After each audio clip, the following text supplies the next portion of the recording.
Bismillahirrahmanirrahim. Alhamdulillahi Rabbil Alamin. Wassalatu wassalamu ala ashrafil anbiya'i wal mursalin. Nabiyina Muhammadin wa ala alihi wa sahbihi ajma'in. Assalamualaikum warahmatullahi wabarakatuh. So nga insyaAllah, adabul muta'allimin, ang magagandang asal para sa mga mag-aaral.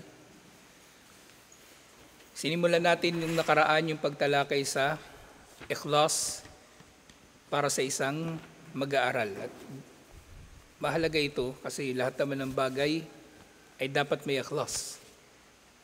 Pagsamba man ito o muamala, mga pang-araw-araw na mga gawain, pareho lang, dapat may ikhlas. Kasi sasabihin ng tao, halimbawa, yung kung muamala, tapos riya o pagpapakitang tao yung kanyang intensyon, riya pa rin yun. Walang pinagkaiba. Kung ang riya ay ginawa sa muamala o ibada. Pero pinakamasahol ito syempre o mas masahol ito sa ibada o mga gawaing pagsamba. Sinasabi, fayuttadahu mimma taqaddama anna al-ikhlasa huwa an yaqsuda al-muslimu bi aqwalihi wa af'alihi wajha Allah. Yung mga nauna nating nabanggit nung nakaraan, yung mga aya, hadith at iba pang sinabi ng mga scholar tungkol sa ikhlas, lahat ng ito ay tumutukoy na ang ikhlas ay ang gawing layunin ng Muslim sa kanyang mga pananalita at gawain ang mukha ni Allah. Yung mukha ni Allah, ibig sabihin dito, yung mismong mukha ni Allah at nangahulugan din nito syempre yung kaluguran ni Allah. Na wala siyang ibang hinahangad na kumbaga iba pang bagay liban pa sa kaluguran ni Allah. Ngayon kung meron man siyang matatanggap na iba pang kabutihan, doon sa paggawa niya ng mabuti, maaari niya naman tanggapin yun, inshallah. Maaari niyang tanggapin. At actually, may mga pagkakataon na maaari nating masabi na mas mainam na tanggapin yun. Halimbawa, yung kagabi, yung napag-usapan natin sa GC, yung bayad doon sa mga nag-ayos ng tubig, pwedeng kunin yun, walang problema doon. Hindi yun hindi yun magiging taliwas sa riya, o hindi yun magiging pagpapakitang tao. Halimbawa kung yung imam merong sweldo, yung muaddin merong sweldo, yung mangangaral ng Islam merong sweldo, yung nagtuturo, yung professor sa Islamic University may sweldo, hindi rin yun taliwas sa ikhlas. Kasi kung nananatili ang layunin mo para kay Allah, kahit may natatanggap ka pa na ilang kapalit doon sa trabaho mo, walang problema, inshallah. Kasi yung katulad nga ng binabanggit ko, kung ang tao ay nagtatrabaho sa, kumbaga sa serbisyo para sa Islam at tumatanggap siya ng sweldo, walang problema kasi ang binabayaran sa kanya, yung oras niya, hindi yung serbisyo niya, kumbaga. Yung oras niya, na sa halip na nagnenegosyo sana siya o nagtatrabaho sa ibang kumpanya, na doon siya sa sweldo, yung oras niya ay ginugugol niya sa paglilingkod sa Islam at sa mga Muslim. So, kino-compensate yung kanyang oras. Pero yung reward niya mismo doon sa kanyang mga ginagawa, kay Allah yun manggagaling. Alhamdulillah. Kaya mananatili ang kanyang layunin para kay Allah habang tumatanggap siya ng sweldo. Kung halimbawa man nagtatrabaho siya sa Islamic Center, halimbawa, tama pa rin yun at walang problema, inshallah. Kasi yung mga tablig, lalo na, daming problema lagi ng mga tao na yun. Bakit daw yung nasa Islamic Center may sweldo? Yun daw ay kumbaga hindi katanggap-tanggap, yun daw ay riya. Maaring may punto sila na maaring ang magiging pinto ng riya ang pagtanggap ng sweldo sa kanyang pagdadawa. Lalo na yung sinasabi natin palagi, yung shahada modus. Lumilitaw yung shahada modus na yan sa kagustuhan ng tao na maparami yung kanyang shahada Dahil inaakala niya na yun yung magiging key performance indicator na mahusay niyang nagawa ang kanyang trabaho. Pero hindi layunin ng da'wa ang magpasyahada. Okay, ang layunin ng da'wa, magparating ng mensahe ni Allah. Ngayon kung gusto ng tao, magmuslimo, hindi, nasa kanila yun. Walang pilitan, walang anumang gagawin ng mga ngaral. Halimbawa, lilinlangin niya yung tao. Sinong gusto ng paraiso, taas ang kamay. O ulitin niyo yung sasabihin ko. Yun na, modus yun. Tapos bibidyohan na yun, ipapasa sa amo nila, Arabo, tuwang-tuwa yung Arabo. Uy, ang galing. O ito, bonus. O kaya sabihin, uy, ang galing, naabot mo yung kota mo. Kailangan araw-araw, 10 yung nagsisyahada. Ganyan na ganyan sa Saudi. Kailangan 10, 20, tapos pag magre-report yun, sa isang buong taon daw, 30,000 daw yung nag-Muslim. O sa hanapin mo, nasa 30,000 na yun. Baka 1-2 lang doon yung magiging matuwid. Kasi nahaluan na ng negosyo, nahaluan na ng politika, nahaluan na ng pagiging swapang sa pera, yung da'wa. Pwedeng tumanggap ng sweldo, inshallah. So yung pananaw natin sa bagay na ito ay nasa pagitan ng dalawang extreme na pananaw. Kasi ganyan palagi ang Islam. Nandun lagi siya sa makatarungan. Kaya itong umma na ito, tinawag na ito na ummatun wasata, na ito ay umma na wasata, ibig sabihin makatarungan, katamtaman, at makatwiran. Hindi ito extreme dito, hindi ito extreme dito. Halimbawa sa terorismo, tinatanggi natin yung terorismo. Tinatanggi rin naman natin yung sekularismo o yung pagiging mutasahil, yung pagpapabaya sa relihiyon. Okay? So hindi natin tinatangkilik yung mauti, hindi rin naman natin tinatangkilik yung kabila, yung mga wala lang pakialam sa relihiyon. Yung relihiyon nila, pangyabang na lang, para katakutan sila ng mga tao. Yun na lang ang gamit ng Islam sa kanila para feeling nila privilege sila sa mga bagay-bagay kasi Muslim sila. Hindi yun. Ang Islam, nasa pagitan ng dalawa na yun. So dito, sa usapin na ito, so tayo, malayo tayo sa riya, sa pagpapakitang tao, at malayo rin tayo doon sa pagturing sa anumang gawain bilang riya, kung wala namang batayan na ito ay riya. Dahil yung riya, hindi lang ito kumbaga yung paggawa ng bagay para kaluguran ka ng tao. Maaari din ng riya ay magiging pagtalikod mo sa isang bagay dahil sa kinatatakutan mo na pupurihin ka ng mga tao. Riya din yun. Kasi sila yung naging layunin mo sa desisyon mo eh. Sila yung naging konsiderasyon mo sa iyong pagdidesisyon na huwag nang gawin ng isang bagay. Bawa, sala. Gusto mo sana magsala ng sunnah sa masjid, kaso ayaw mo kasi maraming tao. Sabihin mo, riya. Hindi ganun. E di ayusin mo yung intention mo, tapos gawin mo na maayos ang iyong sala, inshallah. At syempre, para hindi mo rin katatakutan na riya ang ginagawa mo, di ba mainam na gawin ng tao na pantay ang kanyang lingid na gawain sa kanyang mga hayag na gawain. Di ba sabi doon nakaraan, istiwa'u a'malil abdi fi dhahir wal batin. Ang pagiging pantay o pareho ng mga gawain ng alipin na hayag at nalilingid. Hindi yung maganda lang na yung hayag tapos yung nalilingid pangit. Bawa, maganda yung sala niya kapag may tao, tapos pangit yung sala niya kapag walang tao. So dapat pareho silang maganda. Dapat pareho silang maganda.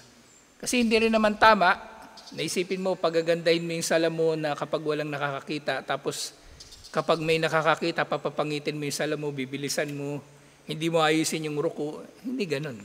Yun ay paglabag din sa kung anong hinihiling sa sala, yung requirement sa sala.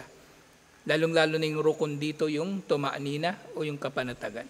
So, ayusin mo pareho, yung nakikita at hindi nakikita. Hindi ikhlas, yung sasadyain mong papangitin mo yung sarili mo sa mata o paningin ng ibang tao. So, dapat pareho. Parehong mabuti yung nakikita at hindi nakikita.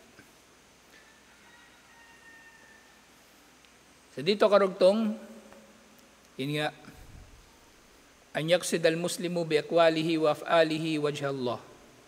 Ang hangarin ng Muslim sa pamagitan ng kanyang mga gawain at pananalita ang kaluguran ni Allah. Fayarju thawaba wa yakhsha al-iqaba. Dahil dito, hinahangad niya ang gantimpala ni Allah at kinatatakutan niya ang parusa ni Allah. Na bandang huli, ang ikhlas pala ay may kinalaman pa rin sa takwa.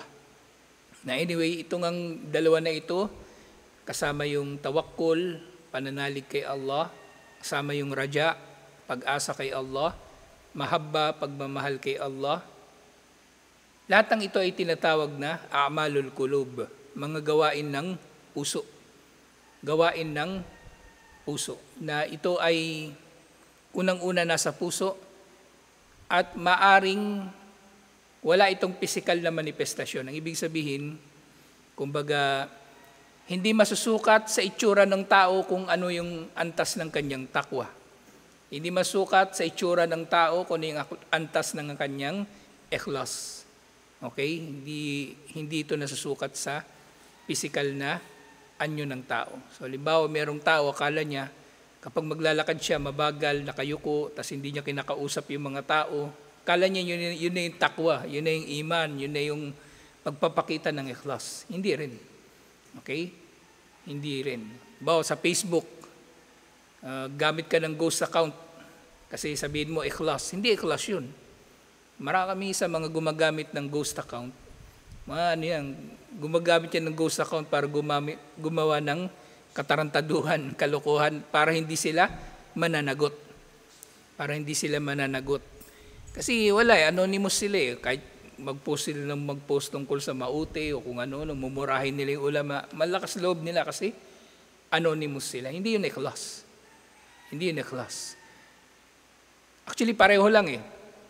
Yung tao na tinatago niya yung sarili niya sa anonymity, na ang layunin naman niya ay purihin siya sa kanyang anonymity, riya pa rin. Naiintindihan nyo? Gumamit siya ng ng fake, ng ghost account. Bawa, sabihin natin, ginamit niyang account, yung madalas ginagamit nila, muwahid fi sabilillah. Kasi feeling nila sila lang yung nagtataguyod ng tauhid eh. O muwahid fi sabilillah. O hindi kilala ng tao na siya talaga yun. Pero yung gusto niya na mapuri, yung profile niya na muwahid fi sabilillah, riya pa rin. Walang pinagkaiba. Walang pinagkaiba. So yung tao na may ikhlas, hinahangad niya ang gantimpala ni Allah at kinatatakutan niya ang parusa ni Allah. Wa yafdaru riya'u wa sum'a bainan nas. At kinatatakutan niya ang riya at ang sum'a sa mga tao. So dito, dalawang bagay ang tinukoy na taliwas sa riya. Nung nakaraan, tinukoy natin, di ba? Wadidduhu ar-riya. Ang kabaligtaran ng ikhlas, ang riya. Pero actually, meron pang isa. Kasi ang riya o ang pagpapakitang tao ay maaring masisira, mababaliwala o matataliwas, hindi lang sa pamagitan ng nakikita, yung riya, kaya nga tinawag yung riya bilang riya. Mula ito sa salitang ra'a. Ano ibig sabihin ng ra'a? Nakita niya. So riya, kumbaga pagpapakita. Yung sumu'a, galing ito sa salitang sami'a. Aling sami'a? Narinig niya. Sumu'a, pagpaparinig. Pagpaparinig. Riya, pagpapakitang tao. As-sumu'a, pagpaparinig ng kabutihan. Okay? Kasi maaring hindi ka nakikita ng tao. Yun nga, yung profile mo na banal, na may reputasyon. Kasi sumu'a, maaring din to, mga hulugan na reputasyon. Yung profile mo banal, pero ikaw demonyo. may joke yun sa Facebook eh. Pag masyadong pakabanal sa Facebook, baka yung profile mo, akit ng langit, ikaw hindi. So, din yun? Sumu'a, na yung technically, taliwas sa ikhlas, at maaring ang maturing pareho sila nga na riya, okay, yung sum'a. So hindi siya nagpapakita, pero ang hangad niya, purihin pa rin siya ng tao, pareho lang, walang pinagkaiba. Yung nga, yahdurur riya wa yahdurur riya wa sum'a bainan nas, at kinatatakutan niya o pinangingilagan niya ang riya at ang sum'a sa mga tao. So yun nga yung pagpaparinig, yung gusto mo na pag-uusapan ka ng mga tao. At kaya nga yung yung pagiging sikat, mapanganib. Okay? Yung pagiging sikat, mapanganib. Yung gusto mo, pinag-uusapan ka ng mga tao, gusto mo yung lahat ng gagawin mo, kumbaga maganda yung tingin ng tao, gusto mo celebrity ka, pag dumating ka sa isang lugar, VIP ka, tatratuhin ka parang praile, parang Padre Damaso. Hindi ganun. Yun ay isa sa mga pinto ng riya o ng pagpapakitang tao. Yung bagay na ito, kumbaga, kaya nga yung yung mga celebrity, tinatawag silang celebrity kasi bawat bagay na gawin nila, isinasa publiko nila at sineselebrate ng mga tao. Yun ang ibig sabihin ng celebrity. Politiko man yan, artista, singer, atleta, o basta masaya yung mga tao pag nakikita siya, celebrity yun. At yun nga mapanganib kasi nga, yung hadith, yung innamal a'malu binniyat wa innamal likulli imri'in ma nawa, ang mga gawain ay hahatulan lamang sa pamagitan ng layunin. At makukuha lamang ng tao, ang makukuha lamang ng tao ay ayon sa kanyang intensyon. Ibig sabihin, anumang in-intention natin, makukuha talaga natin. Okay? Maaring hindi natin nakikita. Kasi maaring ipapadala kasi ni Allah yung gantimpala sa ibang paraan. Maaring hindi dito sa mundo, syempre doon sa kabilang buhay. At maaring naman ibibigay na niya yung dito sa mundo. Katulad ng kung paano natin hinihiling o ipinapanalangin ang iba't ibang mga bagay. Halimbawa, may dinua ka kay Allah na dumating sa iyo, maaring ibibigay niya sa iyo yun mismo sa panahon na gusto mo. O maaring ibibigay niya yun sa iyo pero sa ibang panahon. O maaring hindi na niya ibibigay sa iyo dito sa mundo, doon niya ibibigay sa kabilang buhay. O maaring dahil sa panalangin mo, hindi niya ibibigay yung hiniling mo pero aalisin niya sa iyo yung isang kapahamakan. So dapat magdua ng magdua palagi. Ang innamal a'malu binniyat ay maraming mga tanong na sinasagot. Hindi lang nito sinasagot yung tungkol sa riya. Sinasagot din ito yung tungkol sa usapin ng may gantimpala ba yung kuffar. Natalakayan natin ito, di ba? May gantimpala ba yung kuffar sa ginawa nilang mabuti dito sa mundo? Meron. Magagantimpalaan pa rin sila. Pero, yun nga, dahil ang kanilang layunin ay para sa mundo, makukuha nila yung mula sa mundo, gantimpala na mula sa mundo. Wa may yuridi thawabal hayatad dunya, nu'tihi minha. Sino man ang maghangad ng gantimpala sa dunya, ibibigay namin ito sa kanya. Di ba naging sample natin nun si Di ba yung sample natin nun? Naalala nyo? Si Manuel L. Quezon. Di ba? Siya yung sample natin, si Manuel L. Quezon. So, nakuha na ni Manuel L. Quezon yung reward niya. O gusto niya nang sumikat siya.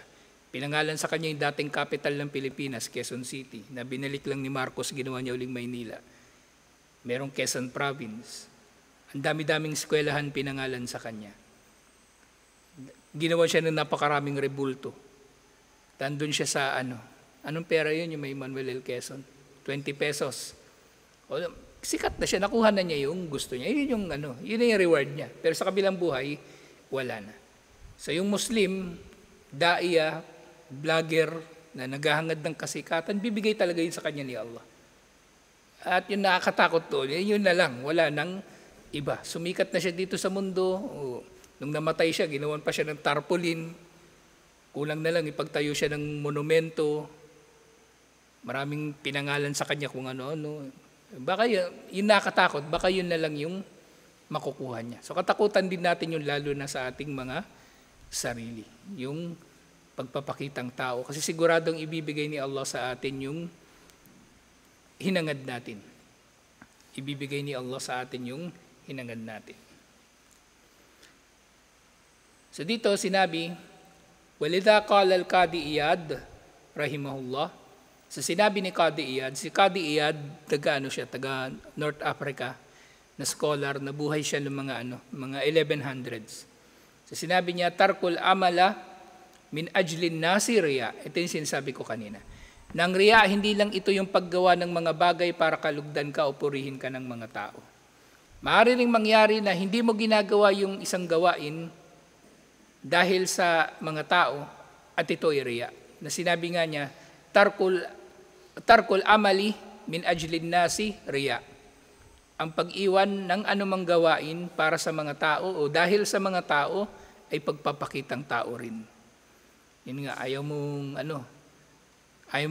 magsala ng maayos, ng sunnah, kasi may mga tao, kasi inaakala mo na ito ay riya, yun ay magiging riya din. Kasi bagaman hindi mo hinahangad na, kumbaga, hindi mo ginawa yung pagsasala sa masjid bilang halimbawa, sa takot mo na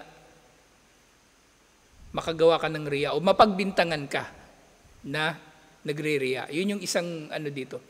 Isa sa mga dahilan kung bakit iniiwan ng tao ang mabuting paggawa kapag may ibang tao na nakakakita sa kanila. Natatakot siya na mapagbintangan siya ng riya.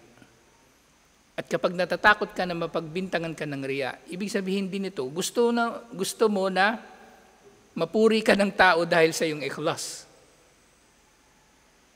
Nariya din. So sa ganun mo siya mauunawaan. Paanong nagiging riya yung pag-iwan sa mabuting gawain dahil sa mga tao?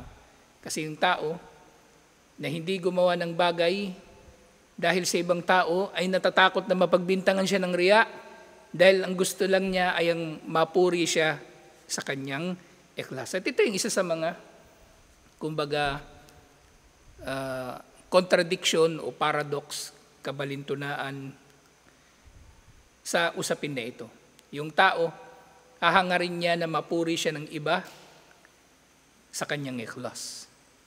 Okay? So inaangkin niya ikhlas, pero hinahanap niya naman ito sa ibang tao. Hinahanap niya yung gantimpala nito sa ibang tao. Kaya nga may napost ako minsan sa Facebook, wag tayong mag-aangkin kahit kailan ng ikhlas sa Facebook. Sabi mo, ginawa ko to, ikhlas, ganito, ganyan.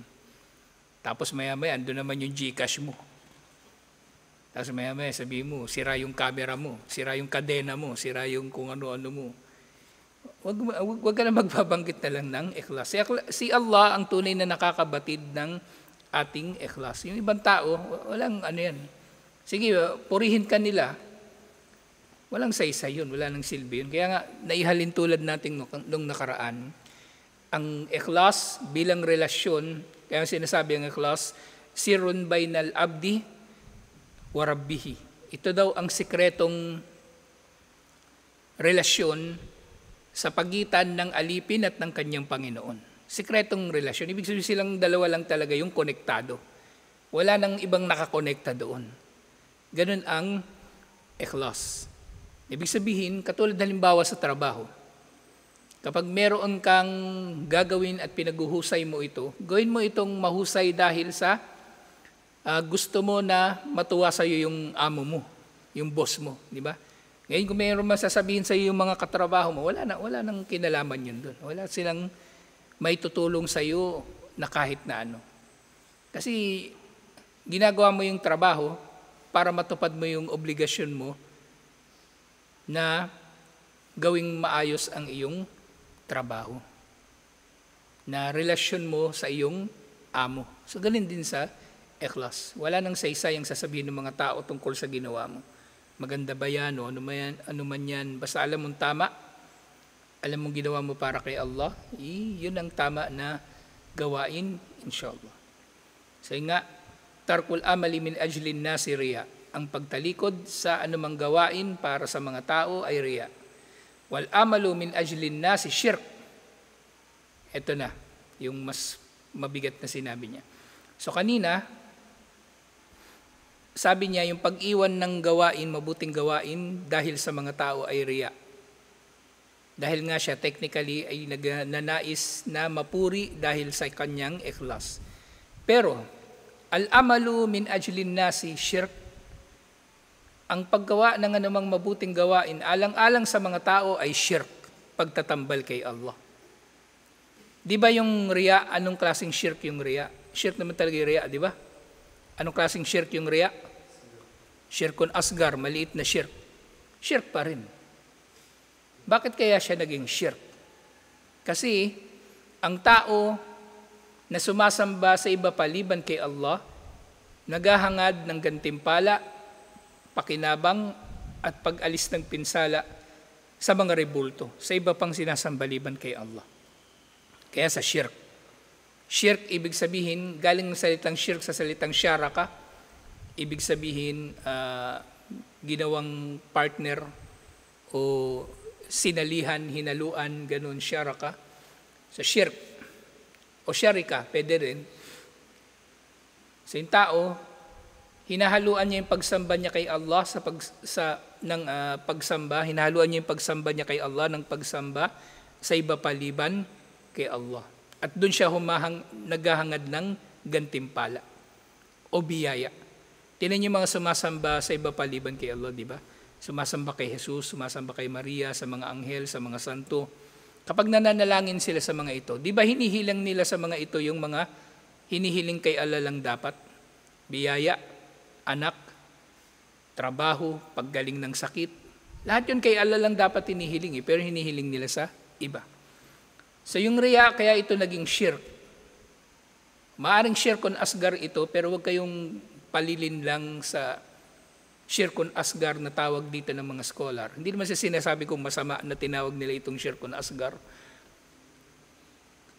Kasi tinawag lang itong shirkun asgar dahil ang distinction ng shirkun akbar sa shirkun asgar, ang akbar, kapag namatay ka, na gumagawa ka ng shirkun akbar, mananatili ka sa impyerno habang panahon. Automatic na yun.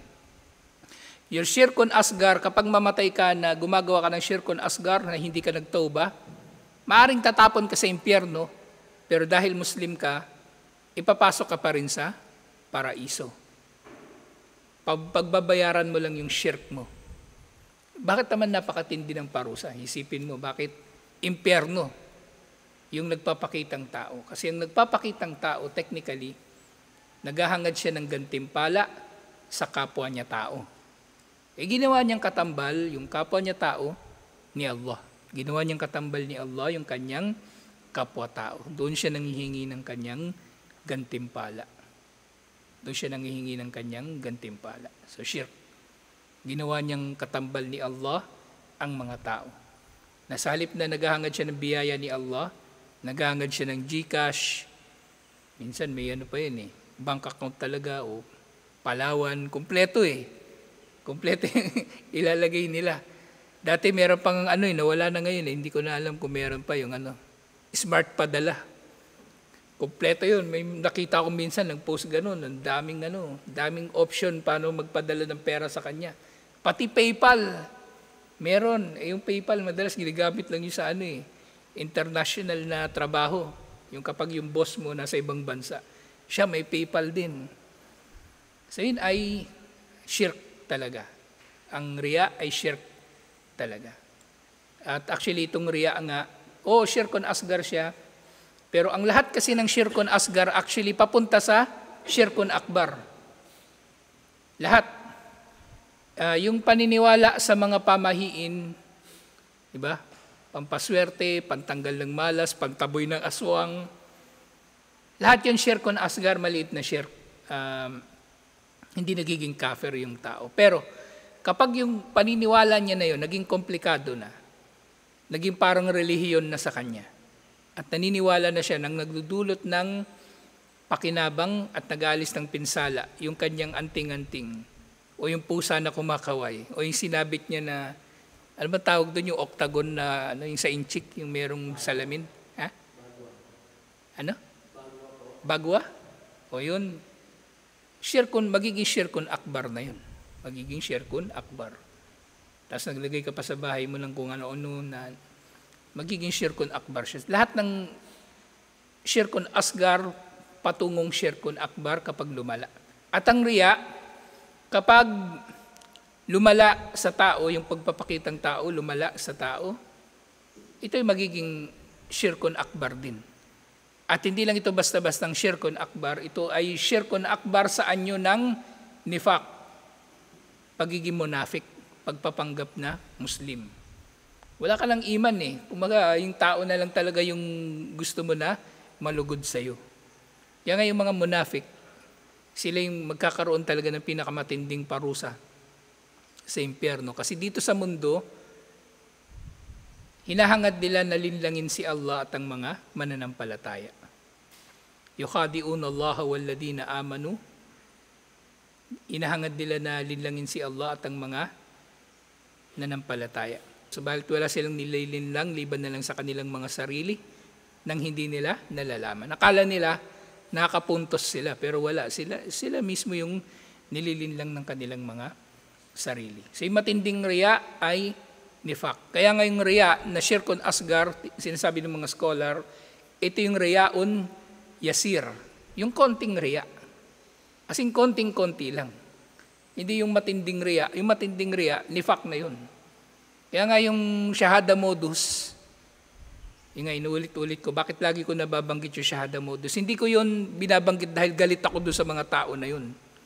Naswapang sugapa magpa-shahada. Hindi. Mapanganib kasi nga ang shahada modus. Mapanganib ang shahada modus. Unang-una, yun ang ulitin ko lang kasi gusto ko lang talaga itong bigyang diin. Yung paniniwala nila na sablay sa akida unang-una. Sinasabi nila, kapag yung tao nagshahada, oo, iiwan na nila yun hindi na nila yung babalikan. Pero sinasabi nila, katwiran nila, at least may pag-asa tong mga tao na ito na nagshahada sa kabilang buhay. Kalokohan yun. Kasi ang karapat-dapat sa paraiso, nagshahada at nagpakamatuwid. Kasi ang iman, hindi lang naman ito sa dila, di ba? Ito ay nasa puso, unang-una, at isinasa buhay. Hindi ito pwedeng nasa dila lang. Yung sinabi nila yun, walang saysay yun. Shahada, isang beses, tapos iniwan na nila, doon na naman sila nagdaawa sa kabila, doon na naman sila nagpasyahada ng buong barangay. Hindi ganon. Ang iman, qaulun bil lisan, wa tasdikun bil janan, wa amalun bil arkan. Pananalita sa pamagitan ng dila, paniniwala ng puso, at pagsasabuhay ng katawan. Hindi pwedeng salita lang. Hindi pwedeng nagsyahada lang tapos karapat-dapat na sa paraiso. O yung pinagsyahada nila, adik pa. Nakapatay pa yun ng gahasa ng bata. Tapos sasabihin nila may pag-asa sa araw ng paghuhukom. Yan ang problema. Gumagawa sila ng maling justification. Nag-iimbento sila halos ng ibang relihiyon Nag-iimbento sila halos ng sarili nilang relihiyon, sarili nilang doktrina. Bidaa. Na hindi lang bidaa na amaliya, bidaa na etikadiya. Hindi lang bidaa sa gawain, bidaa sa paniniwala. Mapanganib ang shahada modus. Mapanganib ang shahada modus. Tapos ito pa nga, maaaring kumbaga, hindi lang basta-bastang syirkun asgar na riya yung ginagawa. Kasi, kumbaga, matindi na yung ugat nung kanilang nagpapakitang tao na sila talaga, kumbaga, sa kanilang pagpapasyahada ng barabarangay, isang batalyon, mga ganung bagay. So, mapanganib. Kaya wag niyong tutularan yun, inshallah. Hindi ko sinasabing gayahin niyo ko, pero wag niyong gagayahin din yun, kasi palpak yun. Palpak yung mga ganung tao. At mapanganib nga. Ulitin ko, hindi ko binabanggit yung shahada modus dahil galit ako sa mga tao na yun o dahil sa tamad ako magdaawa na inggit ako sa kanila. Hindi ganon. Mapanganib yung ganong gawain. At panghuli nga, walikhlasu an yu'afika Allahu minhuma. Ang ikhlas, ultimately ito'y biyaya ni Allah. Alhamdulillah. Kaya palagi rin tayong humingi ng ikhlas. Kaya nga merong dua, di ba? Humihingi kami sa iyo, nagpapakupkop kami sa iyo sa shirk na nalalaman namin, at nagpapakupkop kami sa iyo mula sa shirk na hindi namin nalalaman. Kasi maaring yung shirkun asgar, hindi napapansin ng tao. Kaya nga sinabi ni Propeta Muhammad sallallahu alaihi wasallam sa hadith, yung akhwafu ma akhafu alaikum ar-riya. O mas kinatatakutan daw ni Propeta Muhammad sallallahu alaihi wasallam sa kanyang umma yung pagpapakitang tao, at inihilin tulad niya ito sa itim na langgam na nasa ibabaw ng itim na bato sa isang gabi na madilim na walang buwan.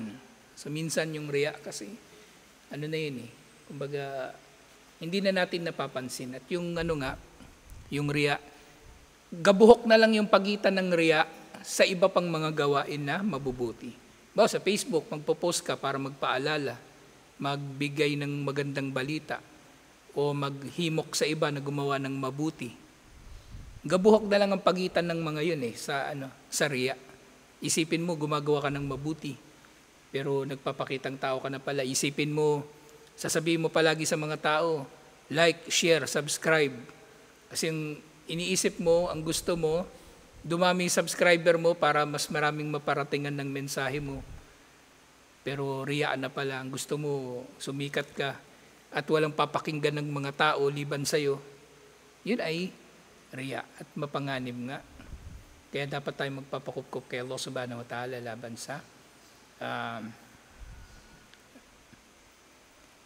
sa shirkun asgar na riya. Kaya nga yung dua nga, ulitin natin yung dua.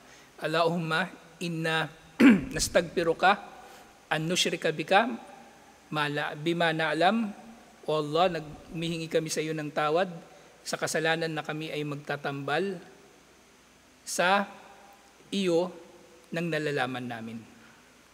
Wa na'udhu bika an nushrika bika bima lam na'lam. At nagpapakupkup kami sa iyo na kami magtatambal sa iyo ng hindi namin nalalaman.